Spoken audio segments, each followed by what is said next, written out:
سب سے قریب ترین رشتہ خامند اور بیوی۔ لباس سے زیادہ کوئی چیز میرے قریب ہے؟ آپ کے قریب لباس سے زیادہ کوئی چیز قریب ہے؟ بولو۔ تو اللہ تعالیٰ کہہ رہا ہے کہ میری بیوی میرا لباس ہے، اور میری بیوی سے کہہ رہا ہے کہ تیرا خامند تیرا لباس۔ تو میں سے مراد سب شادی شدہ، جتنے شادی شدہ لوگ ہیں، تو میں بھی کون ہے شادی شدہ طلبہ میں؟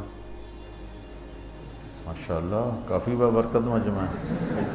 ہاں اچھا، تو اللہ تم سے کہہ رہا ہے تمہاری بیوی تمہارا لباس ہے۔ سب سے قریب شادی کے بعد قریب ترین رشتہ لفظ لباس بتا رہا ہے بیوی ہے، قریب ترین رشتہ بیوی ہے، اور جو قریب ترین ہوتا ہے وہ پہلے ہوتا ہے، اس کا حق پہلے آ جاتا ہے، قریب ہو گیا۔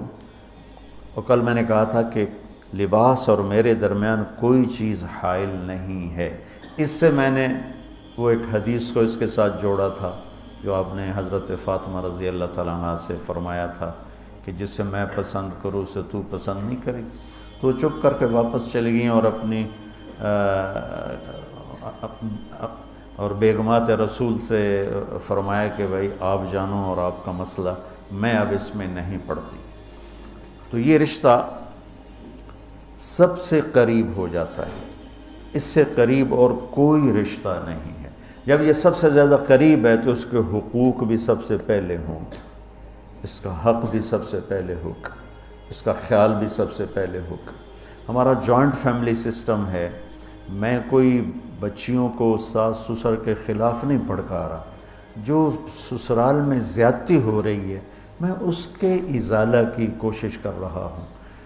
آنے والی بچی اپنے ماں باپ کو چھوڑ کر آئی ہے، اب وہ اپنے خامند کے ماں باپ کو اپنا ماں باپ بنا لے تو اس کی سعادت ہے، اور بچے کے ماں باپ نے اپنی بیٹیوں کو آگے روانہ کر دیا ہے، وہ اس آنے والی بہو کو اپنی بیٹی بنا لیں تو کتنا خوبصورت ہو جائے گا یہ نظام۔ لیکن تربیت بھی نہیں ہے اور سیرت بھی سامنے نہیں ہے۔ مجھے حدیث یاد آ گئی، میرے نبی نے فرمایا یہ جو میرے انصار مدینہ ہیں، سنو بڑی عجیب حدیث ہے، یہ جو میرے انصار مدینہ ہیں یہ اتنے اچھے ہیں، ان کے گھر کسی کی بیٹی جب شادی ہو کے آتی ہے تو اسے یہ احساس ہی نہیں ہوتا میں سسرال میں ہوں یا ماں باپ کے پاس ہوں۔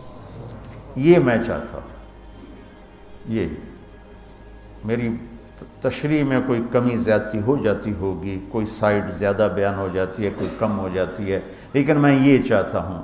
یہ حدیث مجھے اللہ نے ابھی یاد دلوائی ہے، حیات الصحابہ میں ہے، جلد اول میں ہے، کہ آپ نے فرمایا کہ یہ جو میرے انصار، میں دوبارہ کہہ رہا ہوں، یہ جو میرے انصار مدینہ ہیں یہ اتنے قابل تعریف ہیں کہ ان کے گھر جب کسی کی ڈولی اترتی ہے تو اس آنے والی بچی کو یہ احساس نہیں ہوتا کہ میں اپنے گھر میں ہوں یا سسرال کے گھر میں۔ میرے عزیزو، کم از کم تم جو میری اولاد ہو، تم میری روحانی اولاد ہو، تم تو میری بات کو آگے چلاؤ کہ تم اپنے گھر کو، اپنی بیوی کو اس طرح رکھو، اپنے ماں باپ کو بھی اس پہ تیار کرو، اپنی بہنوں کو اس پہ تیار کرو۔ ایک رخ تنقید دی، اے کر دی بھائی، اے کر دی بھائی، یہ سارا یہ میرا ماحول ہے۔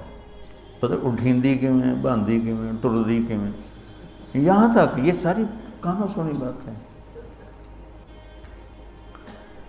تو بچے کے ماں باپ کہیں ہماری بیٹیوں کی تو شادی ہو گئی، اللہ نے ہمیں بیٹی دے دی ہے، اب ہم اس کو بیٹی بنا کے رکھیں گے، اور آنے والی کہے کہ میرے ماں باپ کو تو میں نے چھوڑ دیا، اب میرے خامند کے ماں باپ میرے ماں باپ ہیں، میں نے ان کے پاؤں دھو کے پینے ہیں، تو خود اپنی خوشی سے سارے گھر کی خدمت کرے، کون روکتا ہے؟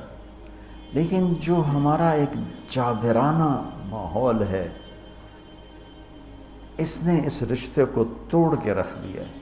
یہ جو آنے والی لڑکی ہے اس کے ذمہ ہے نسل تیار کرنا، نسل۔ میری بہو سے میری نسل چلے گی، اور میں اسی پر جوتا اٹھا کے کھڑا ہوں۔ کتنی بڑی زیادتی۔ ماں یہ نہیں سوچتی کہ میری نسل جو چلے گی اس لڑکی سے چلے گی۔ اب ساس اگر یوں سوچے کہ میری نسل اس سے چلے گی، سسر یوں سوچے میری نسل اس سے چلے گی، خامند یوں سوچے یہ میری نسل اس سے چلے گی، خامند کی بہنیں یوں سوچیں ہمارے بھائی کی، ہمارے باپ کی نسل اس سے چلے گی، تو ہم اس کو عزت دیں، محبت دیں، پیار دیں۔ تو وہ پاگل ہے جو تمہیں کاٹ کھائے گی یا تم سے لڑے گی؟ اس کو تانے اتنے ملتے ہیں، ذلت اتنی ملتی ہے۔ اور میں نے جیسے کہا لباس سب سے قریب ہے، تو اس کے بعد بیوی کا حق سب سے پہلے آ جاتا ہے۔ ماں باپ کی طرف سے زیادتی آئے تو تمہارے ذمے ہے اپنی بیوی کو بچاؤ، اللہ کے واسطے اپنی بیویوں کی حفاظت کرو۔ ہاں تمہاری بیوی کی طرف سے زیادتی آئے تو اللہ کے واسطے ماں باپ کی حفاظت کرو۔ تو اس کا مطلب یہ نہیں کہ تم ڈنڈا اٹھا لو، اپنے اخلاق ایسے بناؤ، سپرنگ بن جاؤ، سپرنگ جو فریشر سے کو قبول کر کے دب کر کے نیچے چلا جاتا ہے، نیچے جانے میں جڑ جانے کا نظام چھپا ہوا ہے کہ جھک جاؤ۔ ماں باپ ناراض ہو ان کے پاؤں پکڑ لو، بیوی ناراض ہو اس کے پاؤں پکڑ لو۔ ذلت میں عزت چھپی ہوئی ہے، ساری زندگی کا تجربہ بتا رہا ہوں۔ ذلت اللہ کی رضا کے لیے ذلت اٹھانے میں عزت چھپی ہوئی ہے۔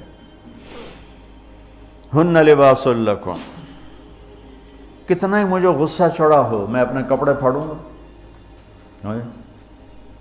مجھے غصہ آ گیا، میں نے اپنے کرتے پھاڑنے میں کسی یہ پاگل تو کرے گا، سمجھدار دوئے دا کرتا پاڑے گا، اپنا نہیں پاڑے گا۔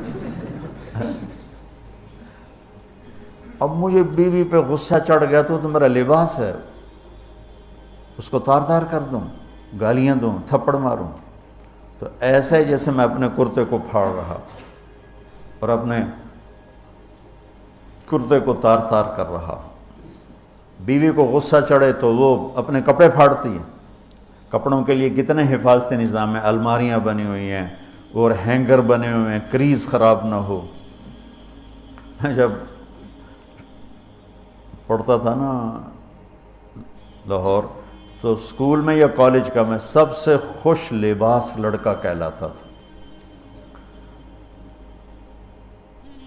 کہ میں اپنی اسکول سے آ کر نا، اب ہاسٹل میں کوئی استریاں تو ہیں نہیں، نہ ہی کوئی نوکر، تو اپنی پتلون کو ایسے ہاتھوں سے استری کرنا اور کر کے پھر تہ لگانا، پھر سرانے کے نیچے رکھنا، پھر اس کے اوپر سونا تاکہ خود بخود استری ہو جائے اور کریز ٹھیک ہو جائے، اور رات کو بالوں کے اوپر رومال باندھنا تاکہ بالوں کی سیٹنگ خراب نہ ہو جائے۔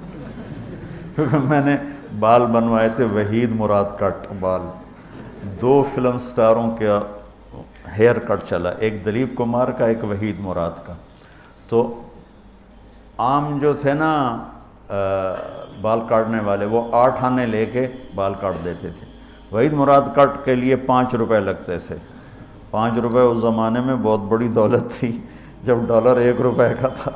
$5 کتنے ہو گئے ہیں جی؟ 500 سے اوپر ہے۔ تو یوں سمجھو کہ وہ 5 روپے دے کر وحید مراد کٹ بنتا تھا، تو پھر میں وہ اوپر رومال باندھتا تھا کہ سوتے ہوئے میرے بالوں کا ہیئر سٹائل خراب نہ ہو جائے۔ ایک چھوٹا سا بچہ ہے لیکن اپنے لباس کو کیسے حفاظت کر رہا ہے، کریز ٹھیک کر رہا ہے، سرانے کے نیچے رکھ رہا ہے اور اس کو صاف ستھرا رکھ رہا ہے۔ ہم کھاتے ہوئے کیا کرتے ہیں، آگے اگر کپڑے نئے پہنے ہوں تو آستینے چڑھا لیتے ہیں کہ کہیں کوئی شوربہ کچھ سالن ادھر نہ لگ جائے، ادھر نہ لگ جائے۔ میں جب بھی بیٹھتا ہوں تو میری بیوی کہتی ہے آستینے چڑھاؤ، آستینے چڑھاؤ، لگ نہ جائے۔ اور آگے ہم کیا کرتے ہیں، تولیہ رکھتے ہیں، نیپکن رکھتے ہیں، رومال رکھتے ہیں۔ بڑے بڑے ہوٹلوں میں جاؤ تو پہلے وہ ساتھ رکھا ہوتا ہے کہ کوئی کھانے کا ذرہ گرے، سالن کا کوئی قطرہ گرے تو آپ کے کپڑے خراب نہ ہوں۔ ہم کیچڑ میں جا رہے ہوں تو ہم اپنے پاؤں گندے کر لیتے ہیں، کپڑے گندے نہیں ہونے دیتے۔ اپنے شلوار اوپر کر لیتے ہیں، پتلون اوپر کر لیتے ہیں، پاجامہ اوپر کر لیتے ہیں۔ تو جب کہیں سے کوئی آنے لگے ایسی ناگواریاں تو اپنے اوپر لے لو، بیوی پہ نہ آنے دو۔ ہم کپڑا بچاتے ہیں یا پاؤں بچاتے ہیں؟ کپڑا بچاتے ہیں، شلوار اوپر ٹانگ لیتے ہیں، کرتے کو یوں سمیٹ لیتے ہیں. تو جتنا کیچڑ ہے حالات کا، واقعات کا، اخلاق کا، وہ کیچڑ اپنے اوپر لے لو، بیوی کو بچا لو. اور بیوی کیا کرے؟ وہ جتنا کیچڑ ہے حالات کا، واقعات کا، ناگواریوں کا، اپنے اوپر لے لے، خامد کو بچا لے. لباس کا اور کیا کام ہے؟ یواری سواتکم، یہ تمہارے عیب چھپاتا ہے. تو میرا کام کیا ہے؟ میں بیوی کی کمیاں چھپاؤں، ڈھنڈورا نہ پیٹوں. بیوی کا کام کیا ہے؟ خامد کی کمیاں چھپائے، ڈھنڈورا نہ پیٹے.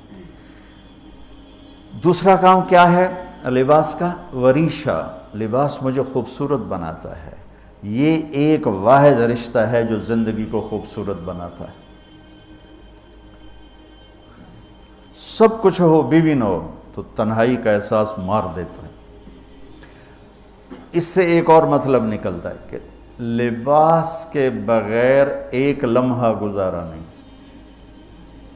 سارا دن پانی نہیں پیتے ہیں نا، اب میں بیان میں پانی پی رہا ہوں، لیکن 16 گھنٹے تو گزارے ہیں نا، پانی نہیں پیا، کھانا نہیں کھایا. 16 سیکنڈ لباس کے بغیر گزار سکتے ہیں؟ بولو. کوئی بھی کمرے میں نہ ہو، تم تنہا ہو، تم کپڑے اتارو تو تم اپنے آپ کو عجیب فیل کرو گے. تم خود اپنے آپ کو چادر میں چھپانے کی کوشش کرو گے. ان لباس ایک ایسی زبردست ضرورت ہے بلا دلیل کہ تم تنہا کمرے میں بھی کپڑے اتارو تو تم اپنے آپ کو عجیب سا محسوس کرتے ہو. اس سے پتہ چلا کہ بیوی کے بغیر کوئی زندگی نہیں ہے اور خامد کے بغیر عورت کی کوئی زندگی نہیں ہے. یہ ہمارا بدبخت معاشرہ ہندی کہ کسی بچی کو طلاق ہو جائے وہ گل سڑ کے مر جاتی، اس کی شادی نہیں ہوتی. کوئی جوان بچی بیوہ ہو جائے وہ سسک سسک کے مر جاتی، اس کی شادی نہیں ہوتی. کوئی 40-50 سال کا ہو جائے مرد، اس کی بیوی مر جائے، کوئی اس کو لڑکی دینے کے لیے تیار کوئی نہیں. اور لباس کا لفظ بتاتا ہے کہ شادی کے بغیر انسان ننگا ہے، اور ننگے انسان کا کوئی کہیں بھی گزارا نہیں ہے.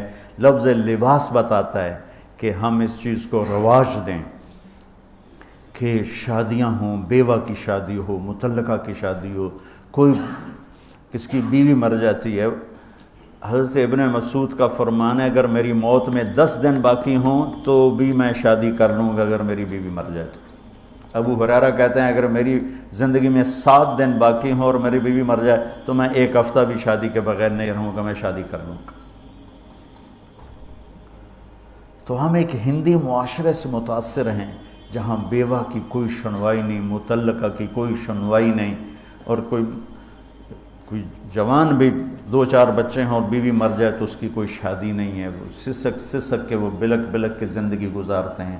ہم لوگ اس کو رواج دیں. لباس، لفظ لباس بتا رہا ہے کہ جیسے لباس کے بغیر ایک لمحہ آدمی چین سے نہیں بیٹھ سکتا، ایسے ہی اس رشتے کے بغیر زندگی میں کوئی خوبصورتی نہیں، کوئی حسن نہیں ہے.